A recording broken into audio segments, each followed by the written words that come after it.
Comment vous appelez-vous? Alors moi c'est Sophie et depuis hier soir j'ai une forte migraine et je ne sais pas pourquoi mais je n'arrive pas à bouger ma cheville droite. J'ai beau essayer et je n'arrive pas. Et je ne sais pas ce que j'ai. Et comment localisez-vous votre douleur? Bah, il est vraiment intense. Alors, moi et mon collègue, nous avons essayé de trouver ce qui ne va pas. Oui. Nous allons d'abord commencer par faire une IRM Oui. de votre cerveau Oui. afin de détecter quelques sources de problèmes et par la suite, nous verrons, nous testerons vos différents mouvements parce qu'il y a deux types de mouvements. Les mouvements volontaires qui sont les mouvements accomplis de manière consciente et les mouvements réflexes, et mon collègue va vous expliquer. Monsieur, nous allons vous expliquer ce qu'est un réflexe myotatique. Lorsqu'un muscle est stimulé, comme lors d'un choc avec un marteau, l'information nerveuse va être transférée par le neurone sensitif jusqu'à la partie dorsale de la racine dorsale de la moelle épinière. Une fois à l'intérieur de cette racine dorsale, le neurone sensitif va faire une synapse neuronale avec un motoneurone dans la partie grise, à la substance grise de la moelle épinière. Un motoneurone, comme il l'a dit, est un neurone provenant de la moelle épinière qui va transmettre un message nerveux au muscle qui a été lui-même stimulé. Donc, un réflexe myotatique est la contraction d'un muscle en réponse à son propre étirement. Nous allons placer les électrodes sur au niveau de votre moniteur.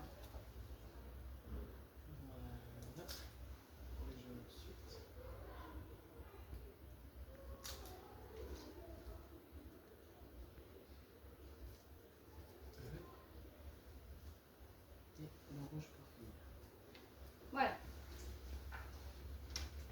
Décontractez vos muscles, détendez-vous, monsieur le Toufi.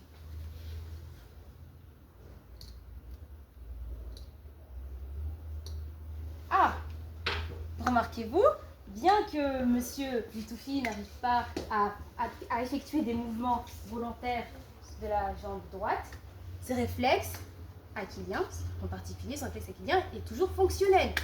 Comment expliquer cela? Après avoir testé le réflexe achillien de Monsieur Loutoufi et ainsi s'être assuré qu'il n'y avait aucune lésion au niveau de la moelle épinière, nous allons maintenant voir ce qui se passe au niveau de l'autre centre nerveux qui lui est impliqué dans les mouvements volontaires, donc le cerveau. Nous observons ici une IRM fonctionnelle d'un individu sain lors de l'activité du pied droit. C'est l'IRM du cerveau. Nous observons une forte activité neuronale au niveau du cortex moteur gauche, ce qui indique une commande contralatérale. Puisque le mouvement étant situé sur la partie droite du corps, l'activité neuronale, elle, est sur la partie gauche. L'aire motrice est la partie du cerveau qui est impliquée dans les mouvements volontaires. Ceci est l'IRM anatomique du cerveau du patient. Toujours au niveau du cortex moteur gauche, ici, nous observons une lésion qui semble être un AVC, donc la raison pour laquelle le patient soit incapable d'accomplir des mouvements volontaires du pied droit. Mais est-il possible pour lui de récupérer cette capacité à bouger le pied droit?